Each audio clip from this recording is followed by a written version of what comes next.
باسم الآب والابن والروح القدس، إله واحد آمين. أهلا بيكم في قناة البطل الروماني. القديس باجوش جاي النهاردة لكل واحد في ضيقة، لكل واحد في محنة وتجربة صعبة، وبيقول اطلبني النهاردة وتشفع بيا وجرب محبتي.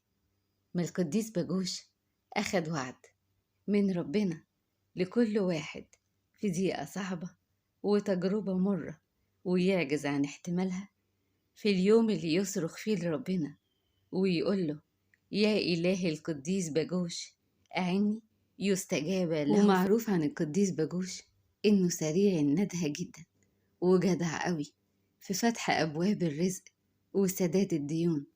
ومن اللي جربه وحكى عنه أبونا باجوش زاخر، كاهن كنيسة العذراء والأنبا باجوش بسلامون، وبيقول إن كان فيه مهندس كان مش لاقي شغل، والمهندس ده في الأول كان شغال في الكويت، لكن الشركة اللي كان شغال فيها حالها اتدهور على الآخر واضطر إنه ينزل مصر.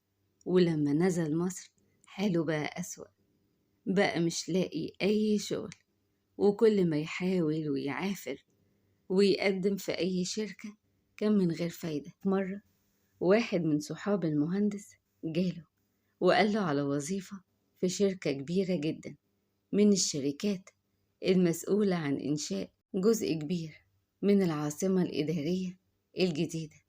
وحماة المهندس ده عطته كمان صورة للشهيد باجوش وقالت له ده جدع قوي، ده متخصص في فتح الأبواب المقفولة، أبواب الرزق، خد صورته معاك وانت رايح المقابلة وهو مش هيكسفك. أخد الصورة منها وهو دماغه وفكره عمال يودي ويجي ويقول لنفسه دي شركة كبيرة قوي وانا هعمل ايه يعني، انا هخش وكفاية اللي انا اجرب الامتحان وانول شرف المحاولة. وفعلا راح وامتحن وعمل المقابلة، وبعد ما خلص سألهم وقال لهم هو أنا هعرف نتيجة الامتحان اللي أنا امتحنته وأنا اتقبلت ولا لأ إمتى؟ ردوا عليه وقالوا له بعد 21 يوم. فمشى من الشركة وهو مش في دماغه إنه هيتقبل، وطول الطريق بيتكلم مع القديس باجوش بيقول له ده حماتي قاعدة تقولي عليك ليل ونهار، ده شفيع الرزق، شفيع الرزق، ازاي بقى وانت سايبني كده؟ طول الطريق بيكلمه من خلال الصورة من أول ما خرج من الشركة لحد ما وصل لبيته، وكان بيقوله طب ما أنا واخدك معايا، طب ما عملتش معايا حاجة ليه؟ ودخل البيت ويا دوبك ملحقش يرتاح واتصلت بيه حماته على التليفون وقالت له ايه الأخبار؟ رد عليها المهندس وقال لها كالعادة يا حماتي، زي باقي الشركات اللي أنا رحت وجربت فيها وقالوا لي بعد 21 يوم الرد، بس أنا عارف إني مفيش فايدة، ده أنا طول الطريق بتكلم مع شفيعك اللي انت عطيتيني صورته وبقول له اعمل حاجة. بعد ما خلص تليفون مع حماته لقى فيه تليفون تاني بيتصل بيه، وكان التليفون ده من الشركة بيقولوا له تعالى بكرة استلم وظيفتك. قال لهم ازاي؟ ده انا لسه جاي من عندكم وقلتولي اللي انا هعرف النتيجة كمان 21 يوم.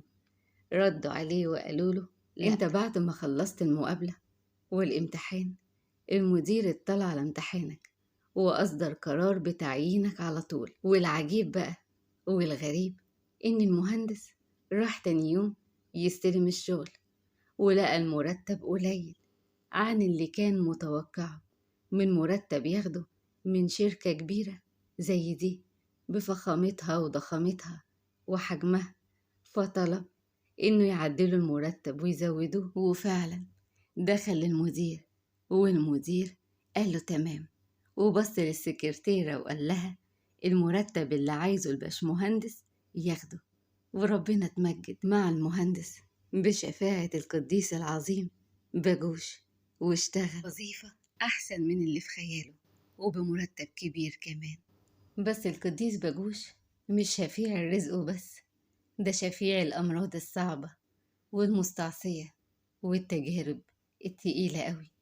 ومن اللي جرب محبته واتشفع بيه سيدة أصيبت بسرطان في الثدي، وما كانتش تعرف في بداية الورم إن الورم اللي عندها ده هو السرطان. لكن بعد ما عملت التحاليل والأشعات اتأكدت إن المرض اللي عندها ده هو مرض السرطان، ومضى عليها وقت في العلاج، لكن كل ده من غير فايدة. وكل مدى الألم بيزيد والتعب بيتقل عليها. وفي مرة جالها جيرانها في زيارة ومعاهم صورة للشهيد القديس العظيم باجوش. كانوا أخدين الصورة دي من أبونا باجوش زاخر كاهن كنيسة العذراء والأنبا باجوش بسلامون. ما كانتش تعرف حاجة عن القديس باجوش، لكن سيرته كانت مكتوبة في ظهر الصورة. عرفتها واتشفعت بيه من قلبها واتكلمت معاه كتير وقالت له: ياه، ده انت متخصص في الأمراض الصعبة والمستعصية، اشفيني واتدخل في ظروفي وشيل من جسمي المرض الصعب ده. وفعلا أخدت الصورة وحطتها على مكان الورم بالليل ونامت، وقامت الصبح ولقت نفسها مفيش الألم اللي كانت دايما بتشعر بيه وعايشة بيه الفترة الأخيرة. مدت إيدها على الورم لقيته كأنه ملوش أي وجود. راحت تجري على الدكتور وطلب الدكتور عمل أشعة وتحاليل، وكانت النتيجة إني مفيهاش أي ورم. وانت كمان يلي سامع ويلي سمع، يلي عندك ضيقة، يلي عندك مرض صعب، يلي محتاج لباب رزق، اتشفع بقدسنا العظيم باجوش وهو مش هيكسفك وهيفرح قلبك. آمين.